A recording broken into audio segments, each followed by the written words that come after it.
তো এখন আপনার স্বামী কি করে? না না, আমার স্বামী ওর বিয়ে শাদী হয় নাই। বিয়ে শাদী হয় নাই? আসসালামু আলাইকুম সুপ্রিয় দর্শক শ্রোতা বন্ধুরা, আপনারা যে যেখান থেকে আমাদের এই ভিডিওটি দেখছেন সকলকে আন্তরিক শুভেচ্ছা জানিয়ে শুরু করছি আমাদের আজকের এই ভিডিও প্রোগ্রামটি। দেখতে পাচ্ছেন ক্যামেরার সামনে নিয়ে এসেছি এক সুন্দরী পর্দাসীন নারীকে, তার কথাগুলো আপনাদের সামনে তুলে ধরবো। চলুন শুনে আসা যাক এই আপুটির কথাগুলো। আসসালামু আলাইকুম আপু। ওয়ালাইকুম আসসালাম। কেমন আছেন আপনি? আলহামদুলিল্লাহ ভালো ভাই। আপনার নাম কি আপু? আমার নাম মিম। মিম? মিম আপু কোথায় থাকেন? আমি যে নরসিংদী থাকি। নরসিংদী থাকেন? আর আপনার ভাই বোন কয়জন? ভাই বোন এক ভাই আর আমি। এক ভাই আর আপনি? ভাই বড় না আপনি বড়? না, আমি বড়। আপনি বড়? আপনার বাবা কি করে, আপনার মা কি করে? এই নাই তো, কি জানি কর। বাবা নাই, বাবা অনেক আগে চলে গেছে, মানে বিদেশ গেছিল আর ফিরে আসে নাই। আর ফিরে আসে নাই? না। আর আম্মু আছে, আম্মুটা হার্টের রোগী, অসুস্থ, বাড়িতেই থাকে। বাড়িতেই থাকে? তো এখন আপনার স্বামী কি করে?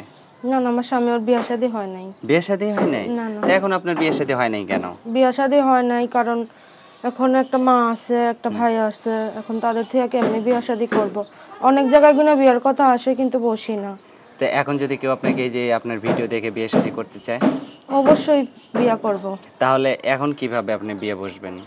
আপনি তো বললেন যে এখন আপনি বিয়ে বসতে বসবো পারতেছেন না। যদি আমার ভাই কোনো ভাই দায়িত্ব নেই, প্রবাসী ভাই, সেই জন্য আমি বসবো, কারণ তাদের বাচ্চা কাচ্চা থাক, তাতে আমার কোনো সমস্যা নেই। মানে আপনাকে যাতে একটু খেয়াল করতে পারে বা আপনার দিকে যাতে একটু ভালো নজর থাকে এই জন্য।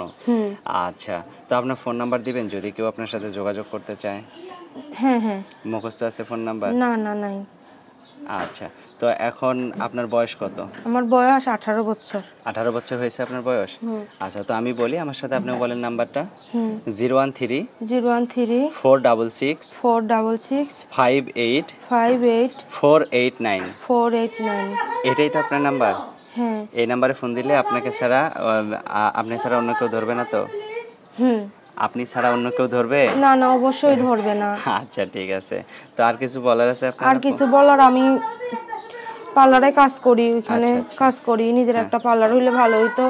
আর একটা কথা কই, তার যত বয়স্ক হোক আমার কোনো সমস্যা নাই, যাতে আমার দায়িত্ব নিতে পারে। আমি অনেক কষ্টে থাকি বুঝছেন, মাটারে নিয়া, চাই আমার পাশে থাকতে। আর আমার একটা ইমো ফোন আছে নষ্ট ভাই, যেই ফোন যে ঠিক করে দেবে আমি তার সাথেই কথা বলবো ইনশাআল্লাহ। তাই? হ্যাঁ। আচ্ছা, তাকে আবার ফাঁকি দিবেন না তো? না না, অবশ্যই না। সে যদি আমার ফাঁকি না দেয়, আমি মেয়ে কখনো ফাঁকি দিব না। আচ্ছা ঠিক আছে আপু, ভালো থাকবেন। প্রিয় দর্শক, আপনারা ভালো থাকবেন। আজ এ পর্যন্তই। আসসালামু আলাইকুম।